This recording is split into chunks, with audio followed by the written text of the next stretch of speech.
Stories and Documentary Network. Nestled in the dense emerald jungles of Cambodia lies a monument that seems to defy time itself, Angkor Wat. Rising like a mirage from a sea of foliage, its intricately carved towers and endless corridors tell the story of a civilization that once commanded the very heart of Southeast Asia.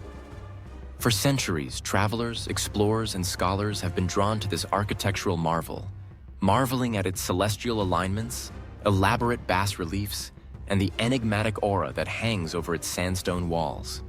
Yet for all its fame, there is a subtle mystery that whispers through the corridors of history, a mystery of language, culture, and perception. Almost every corner of the globe pronounces its name incorrectly. The temples are called Angkor Wat by many, a distortion so ubiquitous that it seems almost inevitable. But the authentic Khmer pronunciation carries a rhythm and resonance that connects directly to the empire that built it. A sonic echo of kings, priests, and artisans who dedicated lifetimes to its creation. This mispronunciation is more than a linguistic slip. It is a window into how the world perceives, and sometimes misrepresents, cultures far from its own. Tonight, we embark on a journey through history, language, and memory to uncover the true voice of Angkor Wat. The story of Angkor Wat is inseparable from the rise and brilliance of the Khmer Empire, a civilization that dominated Southeast Asia from the 9th to the 15th century. At its height, the empire spanned vast territories: modern-day Cambodia, southern Thailand, Laos, and Vietnam. Its capital at Angkor pulsating as the epicenter of art, religion, and power. This was a society that merged spiritual devotion with political ambition, where kings projected their authority not just through armies, but through monumental architecture that reached toward the heavens. Angkor Wat itself, conceived by King Suryavarman II in the early 12th century, stands as the pinnacle of this ambition. Dedicated to Vishnu, the Hindu god of preservation, the temple complex is both a palace and a celestial mandala, reflecting the Khmer understanding of the universe. Its 5 central towers, arranged to mirror Mount Meru, symbolize the cosmic axis, the connection between heaven and earth. Surrounding galleries, carved with mythological battles, celestial dancers, and endless narratives, demonstrate a mastery of storytelling etched in stone, immortalizing a civilization's faith and philosophy. The language of the Khmer people was, in many ways, inseparable from this cultural achievement. Khmer, influenced heavily by Sanskrit and Pali, absorbed the spiritual and administrative vocabulary of ancient India, giving rise to terms that transcended mere communication. The word Angkor itself comes from the Sanskrit Nagara, meaning city or capital. In the Khmer tongue, it became Angkor, a name that carried the weight of urban sophistication, royal authority, and sacred geography. The second part of the name, Wat, is a Khmer adaptation of the Sanskrit Vata, meaning enclosure or temple grounds. Together, Angkor Wat translates as City of Temples, a title that resonates with the grandeur of the complex and the civilization that created it. This was no casual construction. It was an intentional, symbolic act, a city designed as a microcosm of the universe, a space where kings, priests, and commoners interacted within a shared sacred framework. But Angkor Wat was more than a religious monument. It reflected the Khmer Empire's profound understanding of water management, astronomy, and urban planning. The vast reservoirs, canals, and moats surrounding the temple demonstrate an engineering genius that allowed the city to thrive in a challenging tropical environment.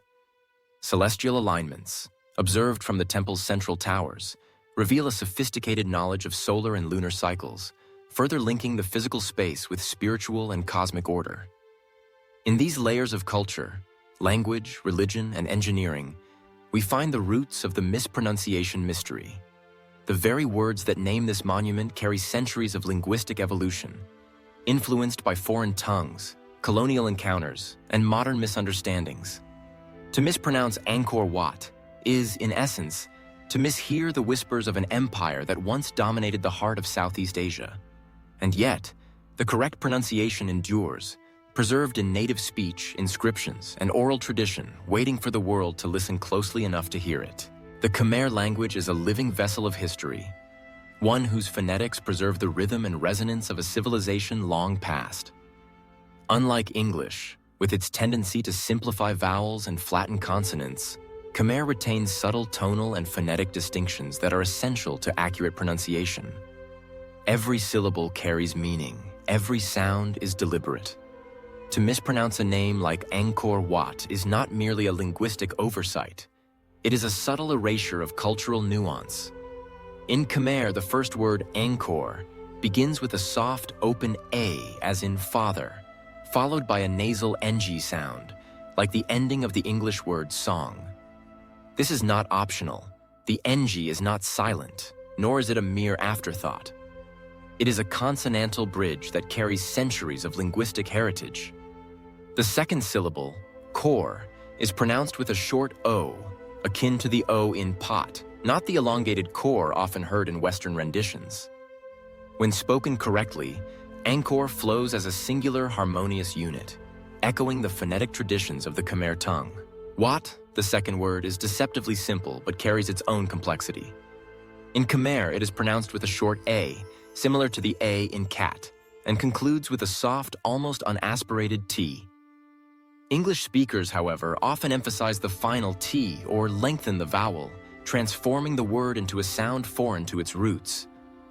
In spoken Khmer, Wat is lighter, less assertive, yet brimming with significance, denoting not merely a temple but a sacred enclosure, a space where the earthly and the divine converge. This linguistic subtlety reveals why mispronunciation spreads so easily. When Western ears, untrained in tonal and nasal distinctions, hear Angkor Wat, they interpret it through the filters of their native phonetics. The result is a version that feels familiar and pronounceable, yet bears little resemblance to the original.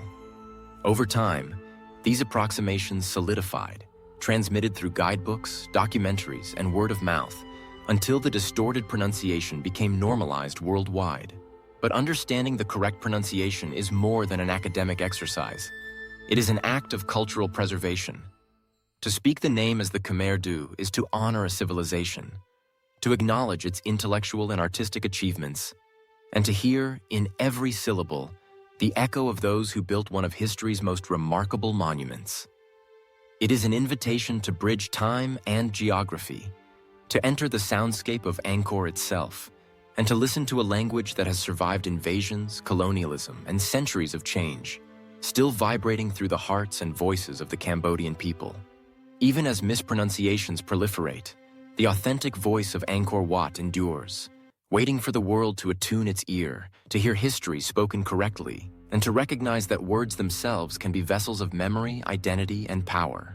The story of Angkor Wat's mispronunciation is inseparable from the story of Western exploration and colonial ambition. In the early 19th century, Cambodia was largely obscured from European maps, a land of dense forests and whispered legends. It was during this period that French explorers, scholars, and colonial officials began to venture into the heart of the Khmer Empire's remnants, drawn by tales of a city of stone rising from the jungle. These early visitors approached Angkor with awe, but also with limitations. Their knowledge of Khmer, a tonal, nasal, and consonant-rich language, was minimal. They recorded what they heard through the filters of their own phonetic systems. In French, Angkor became a word shaped by the European tongue, softened or clipped to accommodate sounds unfamiliar to them. The Khmer Wat, with its subtle short vowel and unaspirated final consonant, was transformed into what, a more intelligible approximation for European speakers. Scholars of the time, particularly in the burgeoning field of archaeology, relied heavily on these initial recordings. Maps, travelogues, and academic treatises carried these distorted pronunciations across Europe, embedding them in scholarly discourse. By the mid-19th century, the name Angkor Wat, as the West knew it, had become the standard, even appearing in official documents and guidebooks. Colonial power amplified this distortion. French administrators controlling Cambodia as part of their Indochina Empire often favored pronunciations that conformed to French orthography and sound patterns. They had little incentive to correct errors, and the local Khmer voices, though abundant, were muted by the authority of European record-keeping. Each mispronunciation carried the weight of colonial prestige, subtly reshaping the perception of the Khmer world through Western ears. Even explorers such as Henri Mouhot, whose 1860s writings brought Angkor to international fame, contributed inadvertently to the problem. His evocative descriptions of the temple's grandeur captivated the West, but his renditions of Khmer words were filtered through the limited understanding of a foreign tongue. When the world read Muho's accounts, it read a version of Angkor Wat filtered, simplified, and slightly distorted. A version that was easier for European tongues to speak, but far removed from the voices of those who had built it. Thus, the mispronunciation of Angkor Wat spread not merely through error, but through power, prestige, and the cultural authority of colonial observers. What began as a mishearing became canonized, and centuries of linguistic tradition were obscured under the weight of Western fascination. The stage was set for a mispronunciation to become global, a distortion that would persist long after colonial flags had been lowered, waiting for modern voices to confront and reclaim it. Yet the question remains, how did this initial distortion evolve into a worldwide phenomenon, reinforced by media, tourism, and education? The story does not end in the colonial era, it only begins there. By the 20th century, Angkor Wat had become a symbol of Southeast Asia. Its image circulated through photographs, postcards, and documentaries. Yet alongside its rising fame, the distorted pronunciation entrenched itself deeper into global consciousness. Media, tourism, and educational systems became unwitting accomplices, amplifying the mispronunciation across continents. Travel guides, often written by Western authors unfamiliar with Khmer phonetics, repeated the colonial era approximations. Television documentaries and films reinforced the mispronounced Angkor Wat, delivering it to audiences who would never hear the authentic sounds of the jungle, the Khmer market, or the temple itself. Every narration, every subtitle, every public mention served as a reinforcement, a subtle insistence that this distorted form was correct. Tourism, paradoxically, both exposed the world to Angkor Wat and propagated its mispronunciation. Millions of travelers each year, drawn by the allure of this ancient city, pronounced its name according to the habits of their own languages. Guides, eager to communicate effectively with international visitors, sometimes adopted these foreign pronunciations. In doing so, they perpetuated the error while prioritizing accessibility over authenticity. Educational systems played a further role. From encyclopedias to online courses, the mispronounced Angkor Wat became the standard reference. In classrooms far from Cambodia, students learned the wrong pronunciation as though it were fact, reinforcing a cycle of misunderstanding. Even digital platforms, with their automated text-to-speech features and search engine algorithms, contributed to the mishearing, embedding the error into the everyday soundscape of global knowledge. The result is a peculiar paradox. The more famous Angkor Wat became, the further its name drifted from its authentic Khmer pronunciation. It became a monument known worldwide, yet spoken incorrectly in nearly every language outside Cambodia. This global mispronunciation is not a mere linguistic curiosity. It is a reflection of how culture can be filtered, reshaped, and, at times, misrepresented through the lens of globalization. And yet, amid this cacophony of misheard syllables, voices persist. Voices that carry the correct pronunciation, rooted in history and heritage.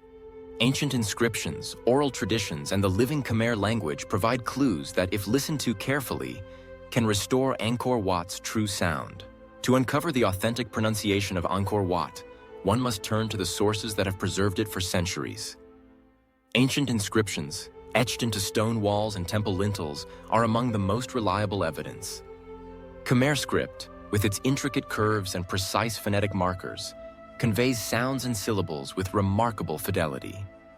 These inscriptions reveal not only religious devotion and royal decrees, but the very words used to name the temples and cities of the Khmer Empire. Oral traditions, passed from generation to generation, are equally crucial. Within Cambodian communities, elders recite stories of kings, gods, and artisans using the authentic Khmer sounds. These narratives, often learned as children around fires and in village halls, carry the intonations, rhythms, and nasal consonants that are lost in Western approximations. When spoken aloud, the name Angkor Wat resonates differently, echoing centuries of human endeavor and devotion. Modern Khmer voices continue this living tradition. Linguists, educators, and cultural advocates in Cambodia actively work to correct misconceptions, teaching proper pronunciation in schools, media broadcasts, and tourism programs. Local guides now often emphasize the correct sounds, explaining to visitors the subtle differences that distinguish Angkor from its Western mispronunciation. They demonstrate that the first syllable carries the soft A of father, the nasal ng like in song, and the short clipped vowel of kor. Wat concludes with a short A and soft T, a delicate syllable that Western tongues often mishear. These native sources converge to tell a clear story. The world has, for centuries, misheard Angkor Wat, yet the authentic pronunciation has endured, embedded in stone, spoken in villages, and taught in modern classrooms. It is a testament to the resilience of the Khmer language and the determination of its people to preserve their cultural heritage. Even as mispronunciations abound globally, the correct pronunciation remains alive, waiting to be heard. Listening closely, we hear not just a name, but a civilization speaking across the centuries. Its pride, its wisdom, and its enduring legacy calling from the heart of Cambodia. Pronunciation is more than the sound of words. It is a vessel of meaning, identity, and respect. To mispronounce a name like Angkor Wat is not merely an error of speech. It is a subtle form of cultural erasure. Each syllable, carefully honed by centuries of Khmer linguistic tradition, carries echoes of a civilization that once commanded the jungles and rivers of Southeast Asia. When the world mispronounces it, we risk muffling those echoes, dimming the voices of kings, artisans, and priests whose devotion built the temples in the first place. Accurate pronunciation is an act of cultural preservation. It honors the original creators, the architects of history who infused every stone with spiritual, political, and artistic significance. Angkor Wat was not a casual monument. It was the embodiment of Khmer cosmology, a city of temples reflecting both divine order and human ingenuity. Speaking its name correctly is a small but profound way to acknowledge that legacy. Historical authenticity is equally at stake. Language shapes how we perceive the past. A mispronunciation distorts not only sound but meaning, creating a barrier between modern observers and the historical truth. When scholars, tourists, and educators adopt the authentic pronunciation, they bridge a centuries-long gap, hearing the temple not as a westernized abstraction, but as Khmer voices intended it to be heard, alive, resonant, and precise. In today's globalized world, every mispronounced word is a missed opportunity to connect with history as it was meant to be understood. But the Khmer people have preserved their phonetic heritage, patiently teaching generations the correct sounds. By listening, learning, and repeating, we become participants in the continuation of a cultural memory that has survived colonial distortions, globalization, and linguistic simplification. Respect for pronunciation is thus not pedantry, it is reverence. It is a recognition that history, language, and culture are inseparable, and that every time we speak the correct name, we honor the civilization that gave it life. The story of Angkor Wat's pronunciation is not entirely linear. It is layered with mystery, variation, and interpretation. Linguists point out that dialectal shifts within the Khmer language, both historical and regional, may account for subtle differences in pronunciation. What is spoken in Phnom Penh may differ slightly from the rural communities surrounding Angkor, introducing a spectrum of authentic pronunciations that complicates the narrative. Some scholars suggest that even during the Khmer Empire, phonetic shifts may have occurred over centuries. Sanskrit-derived terms like Nagara evolved differently in spoken Khmer, influenced by local speech patterns, regional accents, and social hierarchies. Angkor Wat's pronunciation may have varied between royal courts, temple priests, and commoners, adding layers of complexity that Western transliterations failed to capture. The mystery deepens when we consider oral traditions. Stories passed down through generations often preserve archaic pronunciations no longer commonly spoken. These linguistic fossils offer glimpses into a phonetic past that Western explorers could not hear or understand. When combined with written inscriptions, they reveal a dynamic language, alive and evolving, rather than a fixed, monolithic system. Even today, debates continue among scholars and native speakers about the most authentic way to pronounce Angkor Wat. Some propose slight variations reflecting historical phonology, while others prioritize contemporary, widely accepted Khmer usage. This ambiguity itself is a reminder of language's fluidity. and the fascinating challenge of reconciling centuries of history with modern understanding. Correcting the mispronunciation of Angkor Wat requires both awareness and action. Education is the first step. Travel guides, documentaries, and online platforms can teach the authentic pronunciation, demonstrating the soft A of Angkor, the nasal NG, the short O, and the delicate clipped T of Wat. In classrooms worldwide, this small correction can cultivate respect and curiosity about Khmer language and culture. Media can play a transformative role.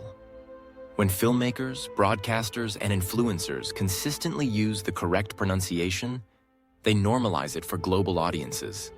Tourists, guided by knowledgeable locals who emphasize authenticity, can repeat what they learn, reinforcing the correct sound. Social media campaigns can amplify Khmer voices, creating viral awareness of the proper pronunciation and its cultural significance. Academic institutions and cultural organizations must also prioritize linguistic fidelity. By consulting Khmer linguists, historians, and community elders, scholars can produce resources that honor the original sounds, bridging the gap between historical knowledge and public understanding. UNESCO and heritage organizations can further support campaigns emphasizing the authentic pronunciation, linking it directly to efforts in preserving Cambodia's tangible and intangible cultural heritage. Ultimately, the path to restoration is about listening. Listening to inscriptions carved in stone, to elders recounting stories, and to contemporary Khmer speakers who carry the living memory of their ancestors. By attuning our ears and practicing the correct pronunciation, we participate in a broader effort to honor a civilization, a language, and a legacy that has survived centuries of challenge.